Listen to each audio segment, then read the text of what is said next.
everyone. I'm John Evans, and welcome to another episode of One-on-One. When the calendar changed over to 2020, most journalists in this part of the state believed that the potential sale of the county-owned hospital, New Hanover Regional Medical Center, would be the big story. That was before the coronavirus pandemic impacted our entire world. That was also before the tragic death of George Floyd sparked civil unrest and led to united calls against police brutality and against racial injustice. The sale of the county-owned hospital is a big story, and it is moving forward as we speak. The all-volunteer group put together to chart the future of the hospital made a recommendation to New Hanover County Commissioners that they move forward with an offer made by Novant Health. That offer included $2 billion in cash to New Hanover County and $3.1 billion to cover the hospital's capital project needs for the next 10 years. The deal has to be finalized by October 31st of 2020. In this week's episode, we hear from the leaders of both healthcare organizations, New Hanover Regional Medical Center and Novant Health, and we learn more about what this potential sale will mean for your healthcare. And first, let us introduce our guests today. First, the President and CEO of New Hanover Regional Medical Center, Mr. John Gisnik. John, good to see you again. Good morning, John. Good to be here. And the President and CEO of Novant Health, Carl Armato. Carl, it is nice to meet you, and we appreciate your time today. Thanks. Thank you, John. It's great to be with you today. Now, the negotiations are underway and moving forward toward finalizing the strategic partnership between the two healthcare organizations. John, I want to start with you. On the night the Partnership Advisory Group voted to recommend going with Novant, you said, "Tonight we choose possibility. Tonight we choose a healthier community. Tonight we choose to transform health in our region." Can you tell us how health is going to be transformed with this partnership agreement as it moves forward? Certainly. And so that is a large reason we even began the partnership exploration, is how do we really move from just providing sick care as a health system locally here in southeastern North Carolina to really being able to transform health.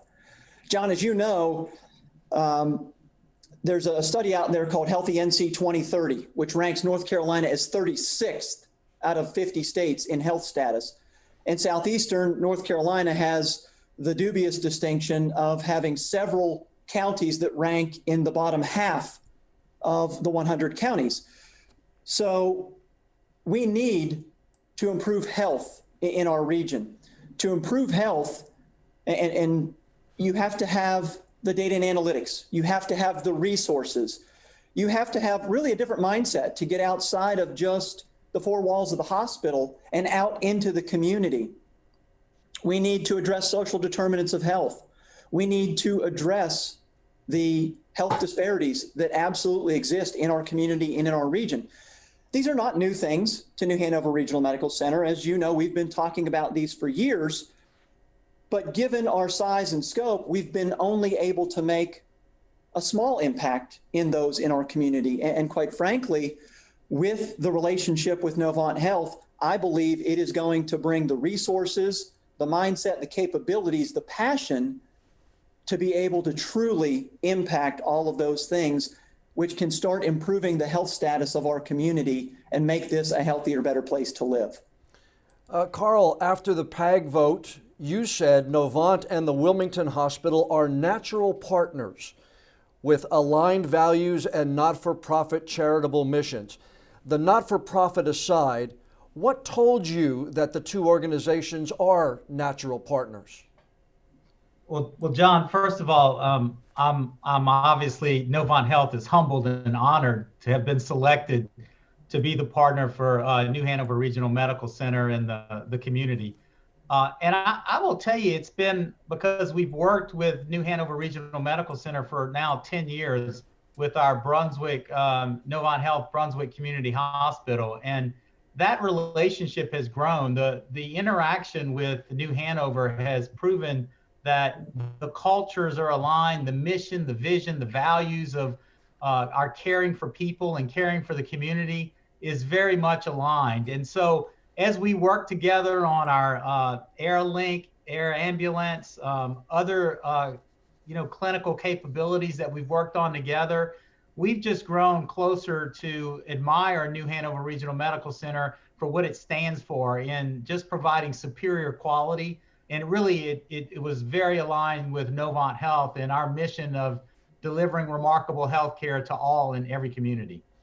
Carl, what did you know about John Gisnik before this process began, and what have you learned about him since? Well, John and I have obviously interacted at number of different healthcare meetings across North Carolina, and we've been on the same side of a lot of issues of caring for all North Carolinians. And John's just a devoted individual, a committed, wonderful leader that cares about people. He cares about not only the people that work for him in that organization, but more importantly, he cares about every member of the community. And you heard him talk about, addressing health disparities and getting at health equity in a community. And I've known John, he stood for those issues for a long time. And what I learned about him more in the issue and just learning more about New Hanover in the process is he's as committed as I am of ensuring that every community member delivers and receives the remarkable care or the exceptional care that they need and deserve. Okay, John, I'm going to turn it back around again. I got to widen my screen here a little bit because I see your head's popped up a little bit. But what did you know about Carl Armato before this process began, and what have you learned about him in this process? So as Carl said, our paths have crossed many times over the past probably close to 10 years now, Carl, that we've known each other. And what I initially knew and learned about Carl, from 10 years ago through now is he's very approachable, very collaborative when it comes to, how can we make things better in our industry? How can we make things better for caring for people in our community? I also found Carl to be very progressive. And so, when I would talk about things like health equity, Carl was already thinking about that. He was already there. He was doing things in the communities they serve related to it. And so, those were the initial impressions.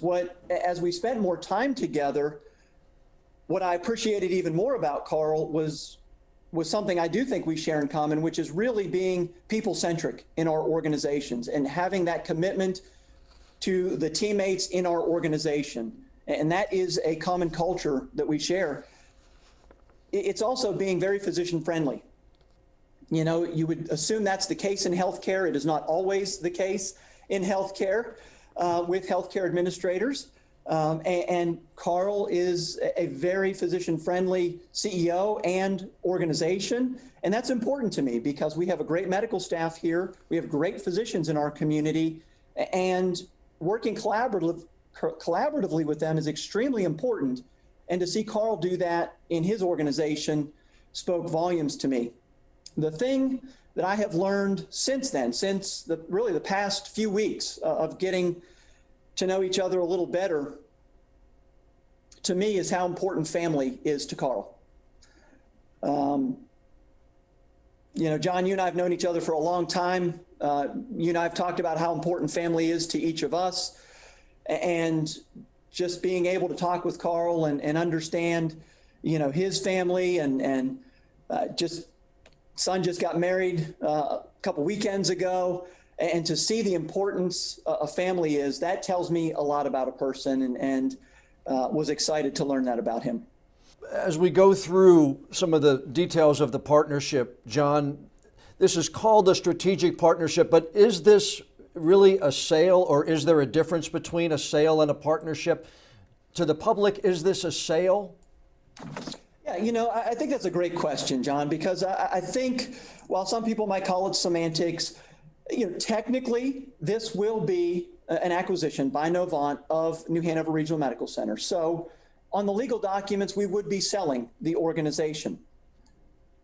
But to me, that is really just the technical transaction. To me, it's about how does this feel? What is this going to be like after that legal transaction? And that's why I continue to refer to it as a partnership. Because to me, that is, as I've talked with Carl, as we've explored this process, we feel like an equal part of something, not like we're having something done to us. And to me, it really reflects the relationship we're going to have in the future with Novant Health, with UNC Health, with the UNC School of Medicine.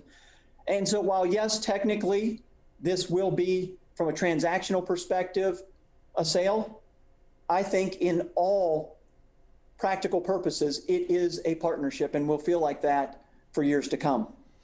And John, just to add on to that, I will share with you that, Novant Health's model is pretty unique in that, even though it's technically an acquisition, at the end of the day, we depend a lot on the local control of the local management team and the local board. And you will see that even in the LOI, and I'm sure it's going to be very clear in the definitive agreement, that local control is very important to our model. It's important because we believe healthcare is delivered locally. We believe that healthcare decisions need to be decided locally, and we'll be very dependent on the local management team, the local physicians, and the local board to continue to be the fiduciary responsibilities of healthcare in New Hanover County. Well, Carl, you jumped me down a couple of paragraphs, but since you brought that up, I'm gonna ask you, one of the criticisms as you listen to members of the community about this process is about that local control. People are concerned that they're going to lose local control. Will the decisions about New Hanover Regional Medical Center and Wilmington Healthcare be made here? Who will be making those decisions? What's the leadership structure going to look like? Yeah, so John, when I think about all the Novant Health markets, so whether it's Charlotte or Winston or Virginia, those decisions are made locally. So for example, we're going to work with John. If you think about the resources and the infrastructure that Novant Health has built, and he talked about the predictive analytics and the strategic planning and all of those capabilities, we're going to provide data and information and insights of what we see and opportunities. But John and the local board and local physicians are going to decide what happens in the local market. And I'm saying what happens means for me when I define that, that's how we're going to spend capital. It's how we're going to deploy the resources that we're bringing in this relationship and in this partnership. All of that will be decided locally. Where should we build and open up access to healthcare? What should we do to expand the clinical quality and capability? Our relationship with UNC, and how does that grow and expand so that we can do more locally right there in Wilmington? And my goal, John, is to make sure that people can stay home for care. And so I'm going to leave it totally into really those capital decisions, those investment decisions in the hands of the local management team, the local physicians, and the local board. John, was that important to you in this process to make sure that is mandated? It was. It was important to the entire partnership advisory group. It was, as you said, John, very important to the community. And so, that was one of the things, again, that was very impressive about Novant's initial proposal and throughout these entire discussions is their commitment to ensuring local control and making sure that the most important decisions about healthcare in this community are made in this community by community members. And so, that was definitely something that was very important to us. And we were very excited to see the lengths that Novant Health was willing to go to ensure that local control. We've already talked about that part of the whole structure and the whole partnership, John, but of all of the parts of the deal, the $2 billion cash to the county, the funding of the $3.1 billion in capital expenditures, no changes in employment without the consent of the board, the commitment to maintaining provider relationship, even expanding charity care by 200 or 300%. If you go down the lines, there's a lot to this, and I'm sure there's a lot that people aren't going to see. Is there a most important part of this deal to you, or is it all one big umbrella?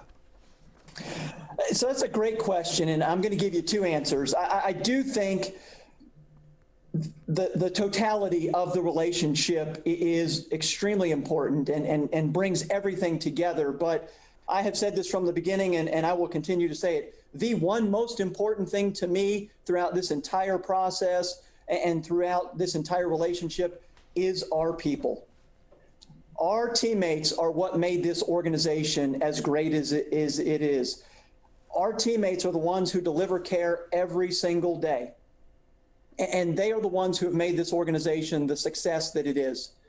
And so making sure that our people are taken care of throughout this process, and no matter what happens, is absolutely the most important thing to me. And with that said, I believe that the rest of the commitments that Novant Health has made and bringing all of that to bear will truly be transformative for our organization and for our community, but it starts with our people. Carl, what about you? Is there a most important part of the deal to you?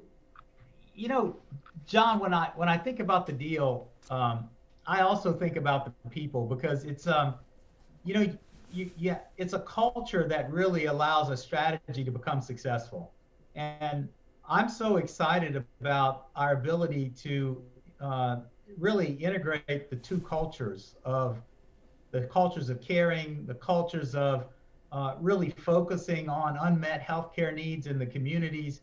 And I see the value of those two cultures coming together, the people and investing in the people, being the biggest opportunity that's going to allow the strategies to take off, and that'll eventually allow the overall opportunity to expand access to healthcare.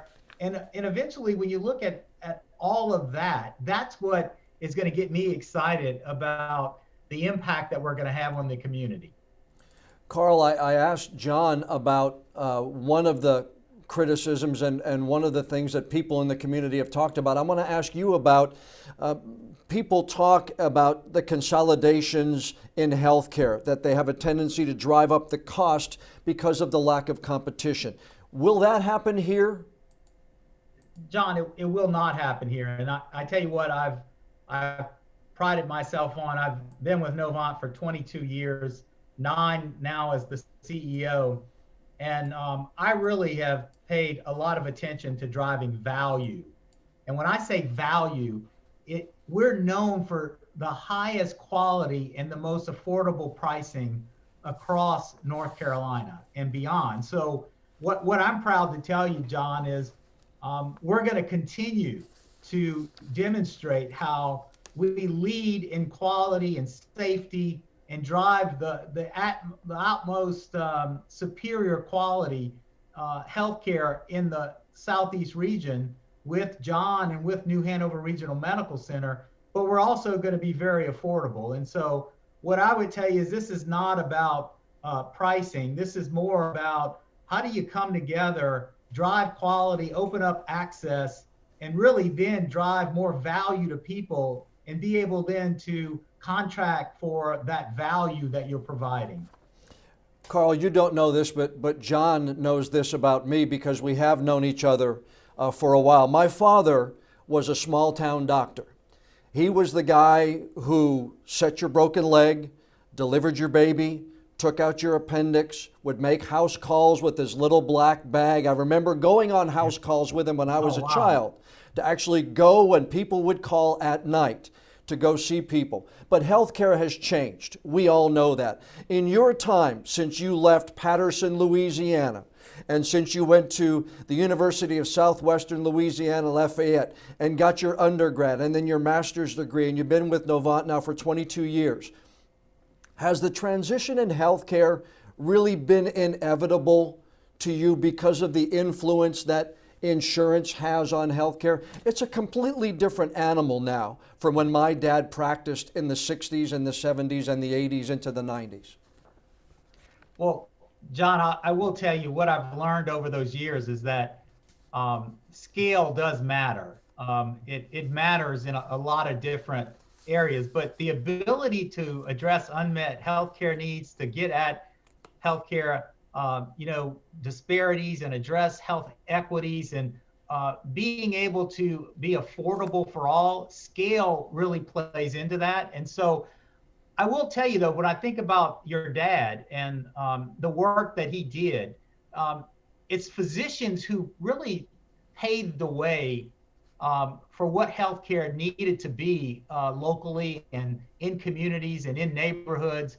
And so that's why I want you to hear me say, I started something called the Administrative Physician Partnership to make sure the voices of physicians are integrated in every strategic decision, in every quality decision that we do inside of Novant Health. And I'm looking forward to working with John in building more of that physician, the voices of physicians, and integrating it so that we don't lose sight of what your dad did for those many years of going house to house and caring for people. And so just know that my goal is to ensure that we get physicians' voices as high as we can inside the organization. I remember when people used to pay my dad with wine and bread at Christmas time.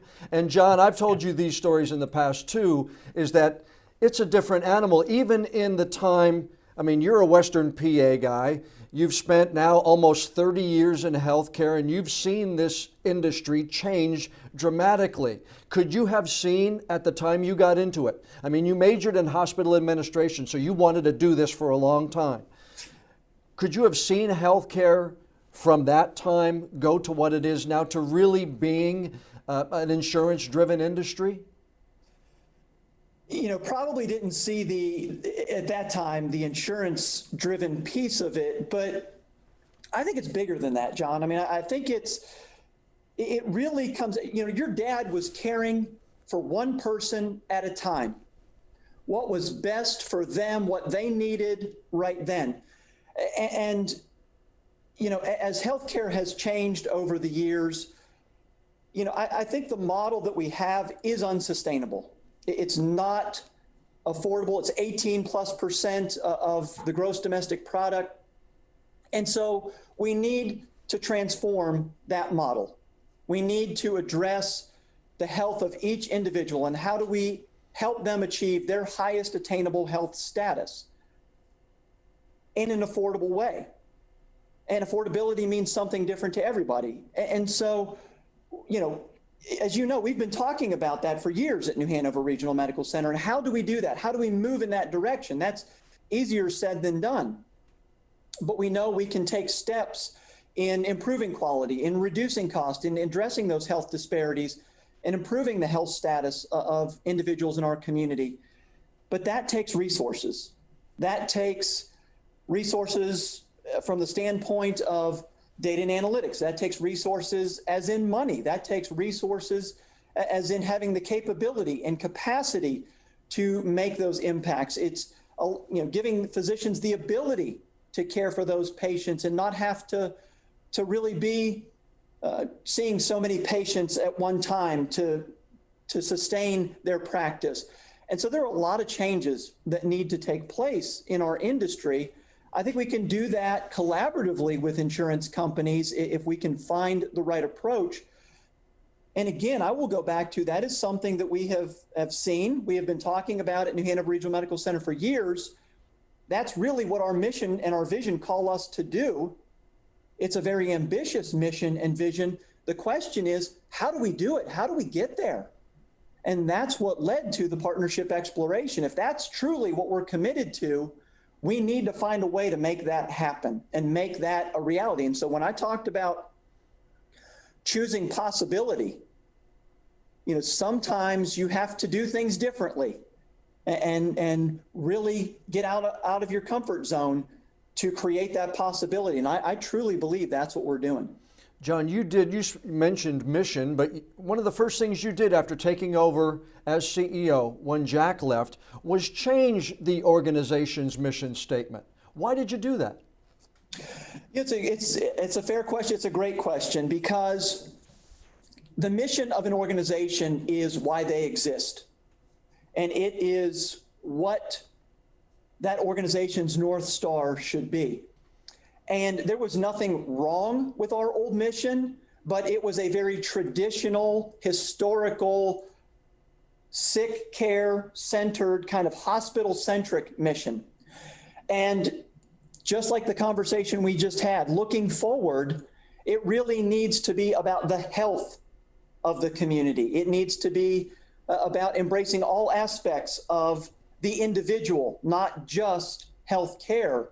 And so really trying to move our organization in that direction and understanding that our patients are our patients even when they're at home, not just when they're inside the four walls of one of our facilities, and really trying to change that mindset for our organization and lead us in that direction so that we could make an even greater impact in the health of our community. Did you have a lot of trouble with buy-in? You know, absolutely not. Our staff was phenomenal. They were so excited about that mission. I mean, they really, our staff, our providers, really latched onto that and have been running with that. And you can see over the past almost now 4 years that I've been the CEO, the great changes that our staff have made in engaging in the community differently and really volunteering in our schools and building homes for Habitat for Humanity in so many different ways that they are looking at the health of our community differently. And I could not be more proud of them and how they have just embraced that mission and really looked at different ways they could improve the health of the community. Carl, one of the things that you did after becoming CEO was you started a blog. And at one point, you even put, I guess, 146 of those blog entries into a book. Was that something to get out of your comfort zone? And what did you learn from that? Yeah, John, well, the thing that hit me when you were just asking John about the mission of the organization is, you know, when I took over, we had 400 brands. And so we became Novant Health under my leadership. And what I wanted people to understand is that what does it mean to wear the badge at Novant Health? You know, in the mission of improving the health of communities, one person at a time, we talked about the one person at a time and how important that is. And the vision of, you know, we, the Novant Health team, will deliver the most remarkable patient experience in every dimension, every time. It's that every dimension, every time, whether you're in the front office or the back office. And then we actually changed the values also. I mean, we added diversity and inclusion back in 2012. We also added the word courage to values that already existed, like compassion, personal excellence, and teamwork. And so I say that all because it was the blog that allowed me to connect to 30,000 people every Monday. And I still write that blog, John, and it's a blog about any topic that we might have on our minds, or I'm hearing from the team that we might need some conversation about. It could be about diversity and inclusion. It could be about the remarkable patient experience. It could be about remarkable quality and safety, but it's about letting them have a voice directly to me. And some of the blogs, John, I even do open blogs where there's no topic and 30,000 people can ask me questions on a Monday for 2 hours. And so, you know, I have found it's the best way for me to stay connected to what's really going on the front lines of patient care and in our support areas. And so, John, it's been very beneficial. I'm glad I did it. It did take a little courage because I was probably one of the first that stepped out there and started to do it. And even my own internal communication team was saying, you don't know what you're going to get. We don't know what you're going to get. But you know what? I got a lot of committed people sharing ideas that have just been remarkable for Novant Health. Carl, and this question, I want to ask it in a way that's respectful, but I don't want to intrude. But from what I understand and the research I did, you were a little hesitant to come out and tell everybody that you're diabetic. And it seemed like you were hesitant to share that. How come? Because it would seem like it would make someone, forgive the phrase, more human in the front office. Yeah, so John, I'll share with you, I'm much more comfortable today than I was earlier in life. So I was diagnosed as a type 1 diabetic when I was 18 months old, 18 months. And so there were back in those days, there were no glucometers. I was carrying around a little test kit, a chemistry set kit.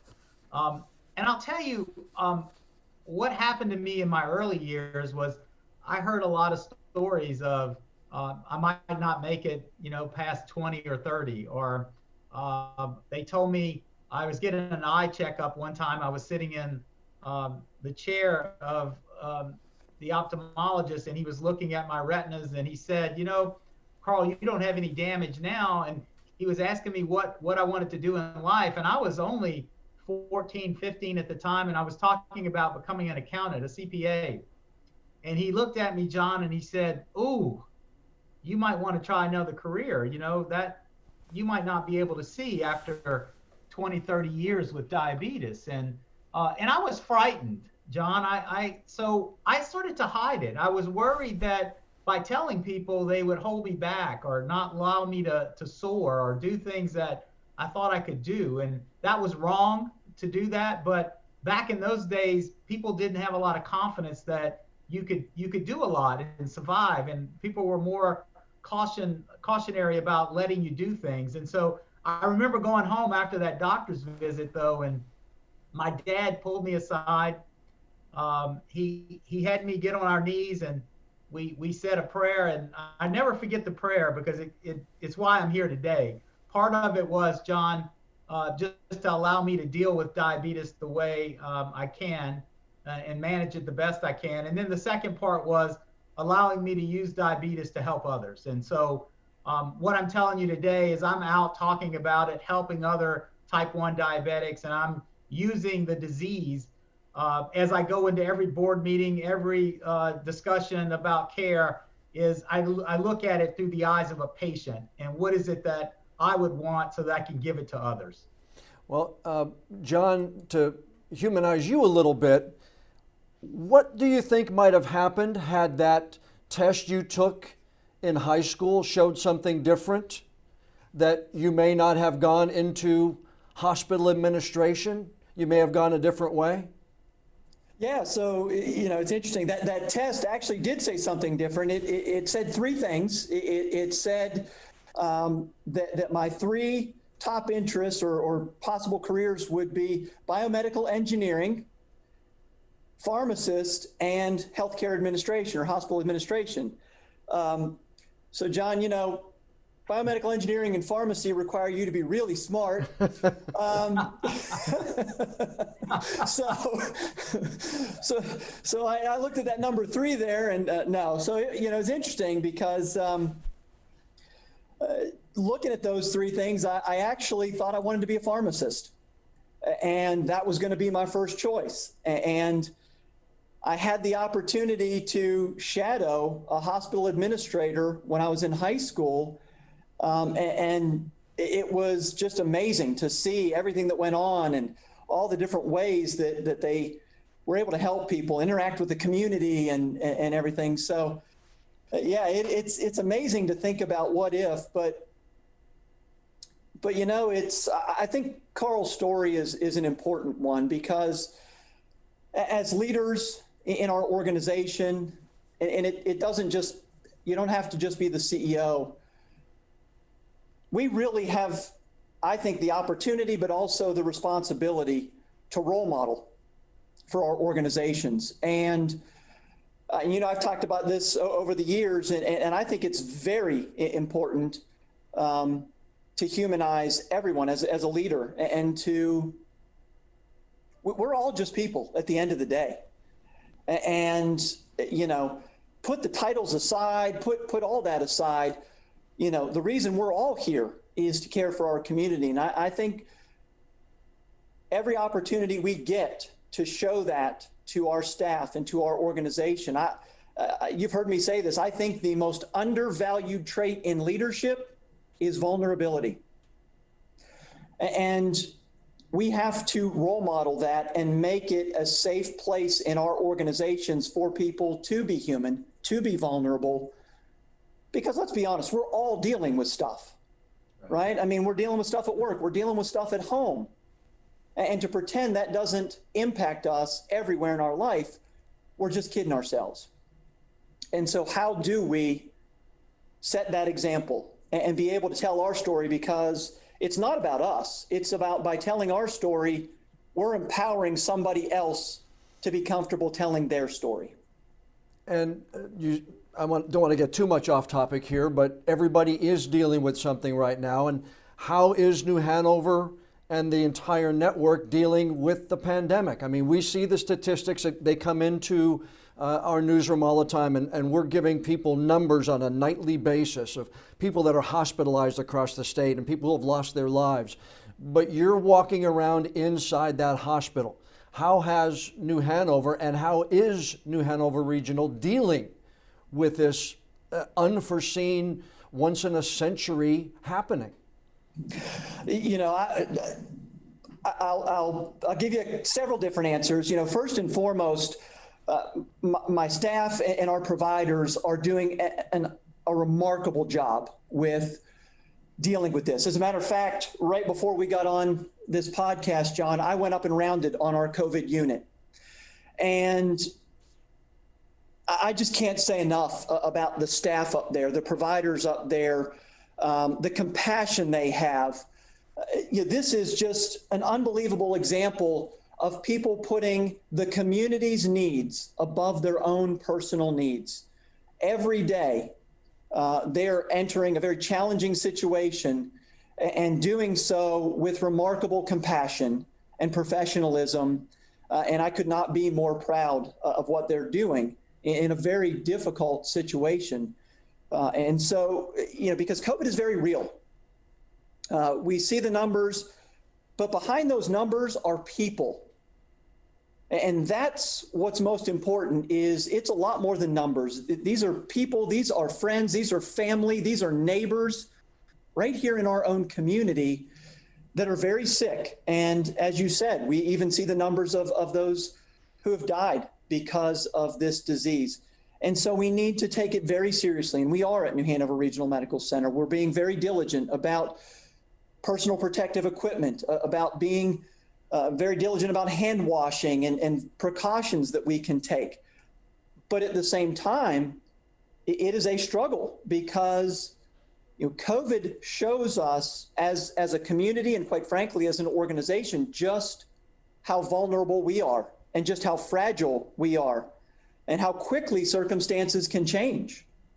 And so it also, to me, shows the value of having those additional resources and having a larger network of partners to be able to tap into and rely on it. If you think about, as you said, a once in a century situation, we're having to deal with this on our own.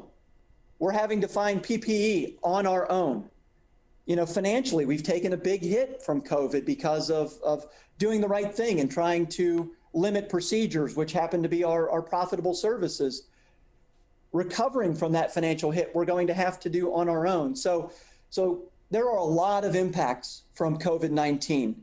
And, you know, I think first and foremost is the impact on the people in our community. You know, you mentioned earlier, we were talking before we got on the air about the impact on schools. Well, we think about the impact on schools, that impacts our staff. I have 7,500 teammates. Many of them have school-age children. Most of them cannot work from home. They're caring for people. And so this directly impacts their abilities to work and to care for their children. And so they're facing, on top of this pandemic, they're facing, how do I address my home situation for my school-age child? And how do I deal with that within my family? And so there's so many impacts of COVID that I think as a community, we really need to keep that in mind and look at, beyond those numbers, how it's impacting people. Carl, what about you? What have you seen in your network and in the places that you have gone as far as just the impact of this pandemic? Yeah. John, I'll start with, I'm very proud of our physicians, our advanced practice providers, our nurses, and our support staff. And I'm going to give a plug for all the analytics that went into building our capabilities. We actually at Novant Health were able to get ahead of it. And what I mean by that is our team, our scientists and our data analytics folks built predictive modeling that by market, by facility, by location, it cuts across diversity and inclusion and health equity. It shows the impact of where we're seeing volumes, where we're seeing more COVID activity.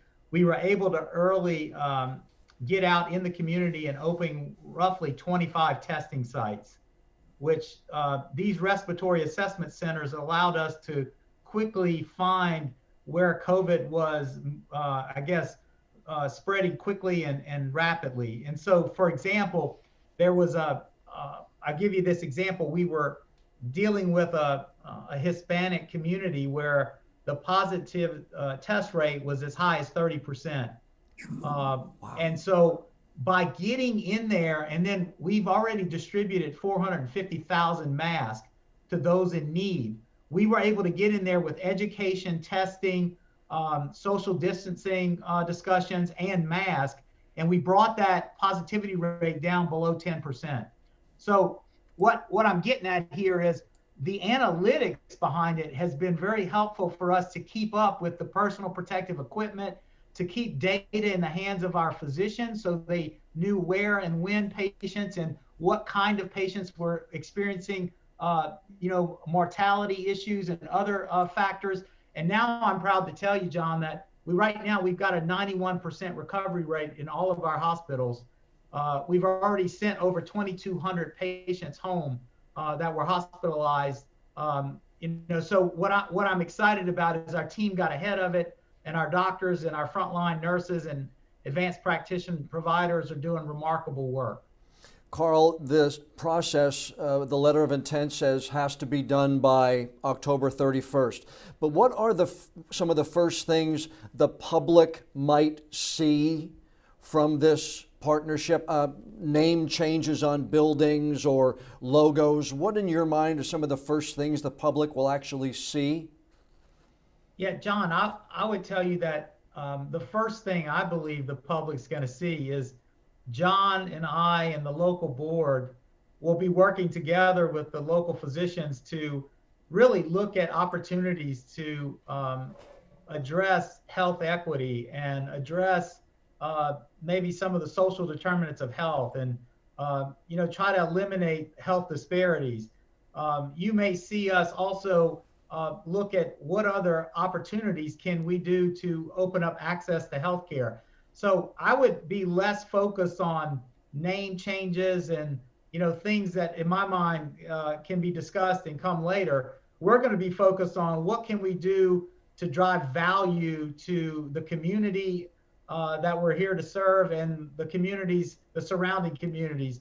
And I go back to, I'd love for people to be able to stay home for healthcare and not have to travel. So our relationship with UNC and expanding the pediatric subspecialty capabilities and allowing us to grow other clinical services so that people don't have to travel. Those are the kind of things I think you'll see us focus on early and right out of the gate.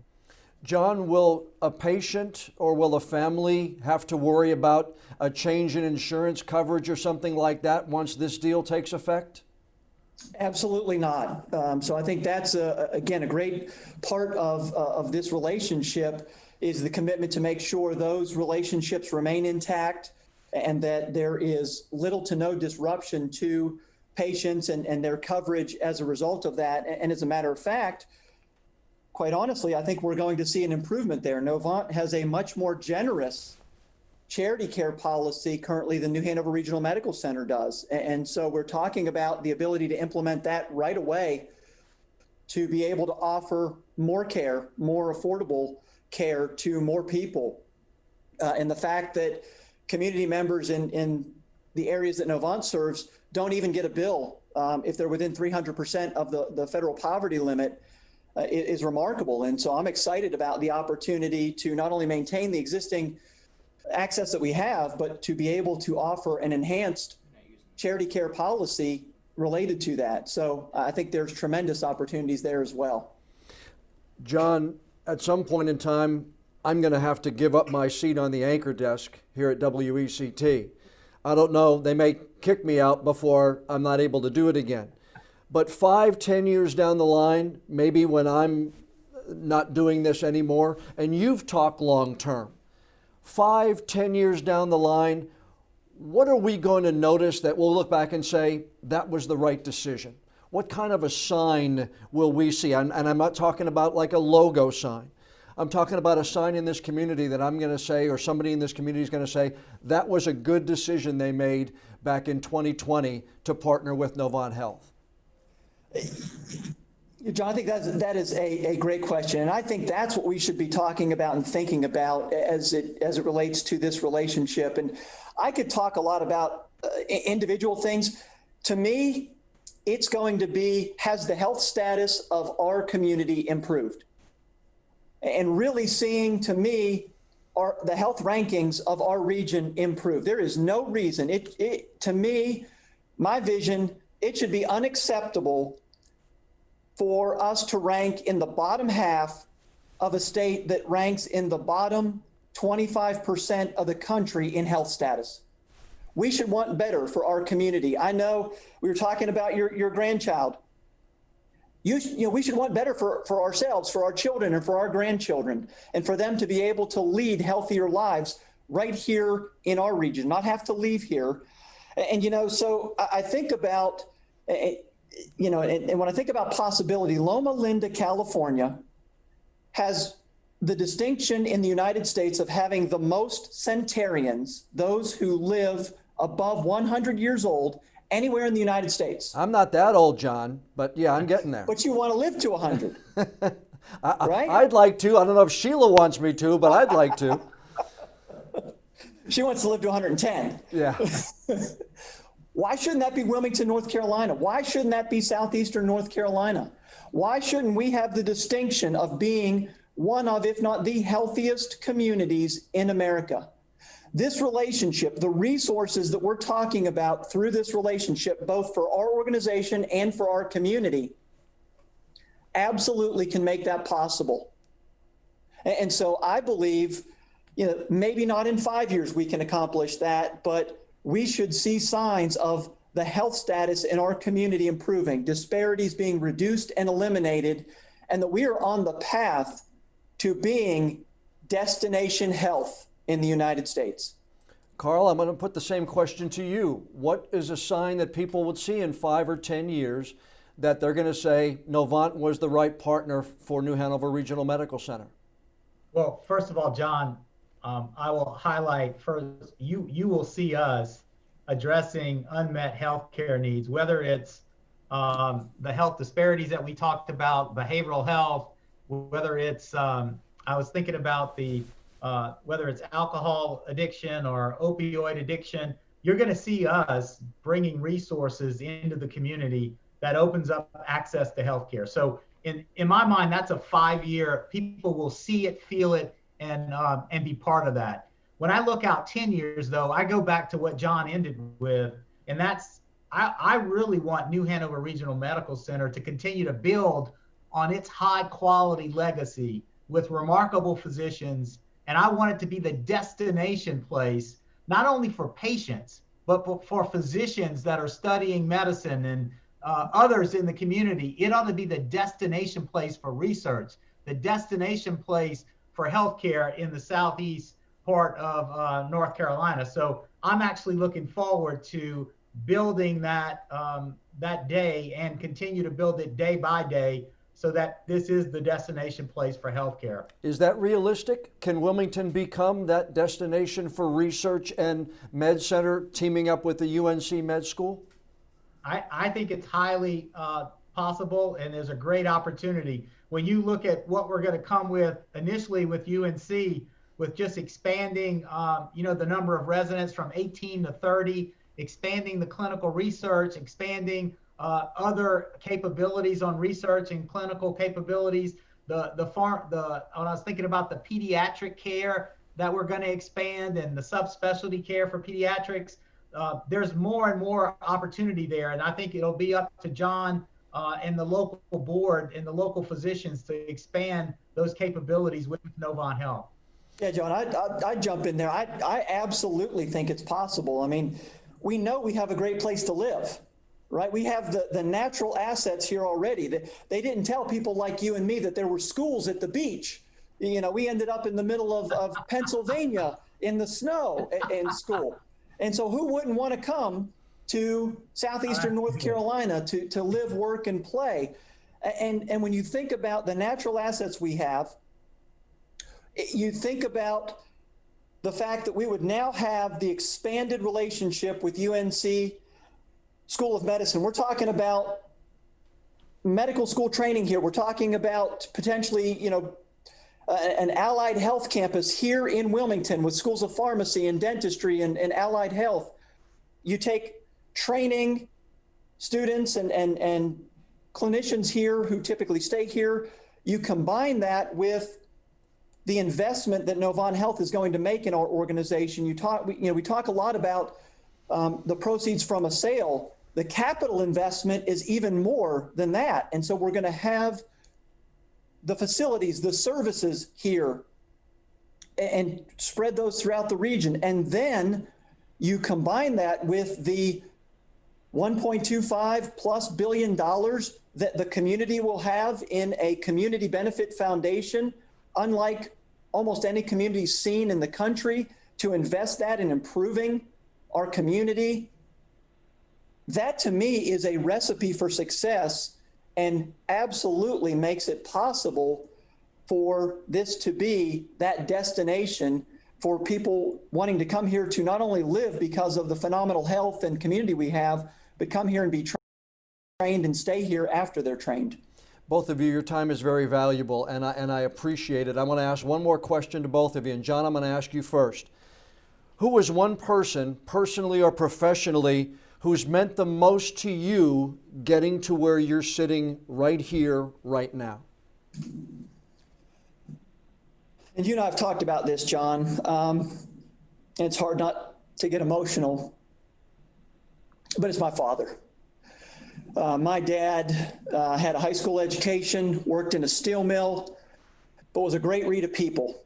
And unfortunately, because of our economic situation growing up, did not have access to health care.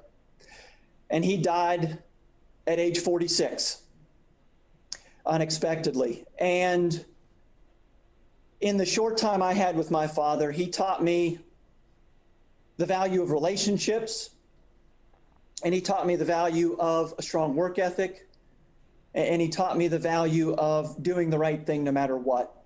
And so when I think about the tremendous blessings and opportunity I have to be the CEO of New Hanover Regional Medical Center, in large part, I believe it's because of the lessons my father taught me, and I believe he has been watching over me for the past 23 years. Carl, who's the one person, personally or professionally, that's meant the most to you getting to where you're sitting right here, right now? Well, John, I started my discussion with you today about me being a type 1 diabetic and dealing with that at a very young age and growing up very quickly. And, you know, my parents were remarkable in that process to be there for me. But my dad was he kind of opened the door for me to see how I could maybe use diabetes to help others and help those, and particularly in healthcare, which is what led me from being a not-for-profit tax guy who worked on executive comp plans with physicians and executives to really walking the halls of hospitals and wanting to be part of that. So I have to tell you, my father, he's no longer with us today, but he would be very proud. He told me one day that I would use diabetes to help others, and he was right. And so I continue to go into every meeting with him and that in mind. Carl Armato, President and CEO of Novant Health. I appreciate you taking the time to join us today. Yeah, John, I look forward to not only being in the community, but working with John locally and the board locally and the physicians there. I can't wait to get the definitive agreement signed so we can really start to show and add value to the community. And John Gisnik, President and CEO of New Hanover Regional Medical Center. I appreciate you taking the time today, too. It was interesting to to get to know both of you a little bit more and peel a little bit of the curtain back, but also get your thoughts on what this is going to mean to southeastern North Carolina. John, thanks. I appreciate the opportunity. It's always great to talk with you, and I am very excited about what is possible through this relationship.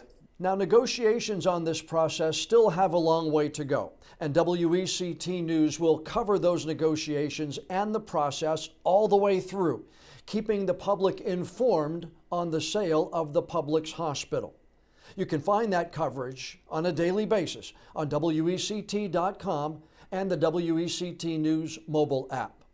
If you'd like to learn more about the two organizations in the forefront of this potential sale, you can go to NHRMC.org to learn more about New Hanover Regional and NovantHealth.org to learn more about Novant. Now, before we go, I'd like to ask you a favor. Please download and subscribe to the One-on-One with John Evans podcast on whatever app you use to listen to your favorite shows. And if you would be so kind, please leave us a rating or a review. The more feedback we get from you, the higher we'll be listed on the podcast apps, and the better chance we'll have of bringing in even more new listeners. I'm John Evans. Thanks so much for joining us for this week's episode of One-on-One.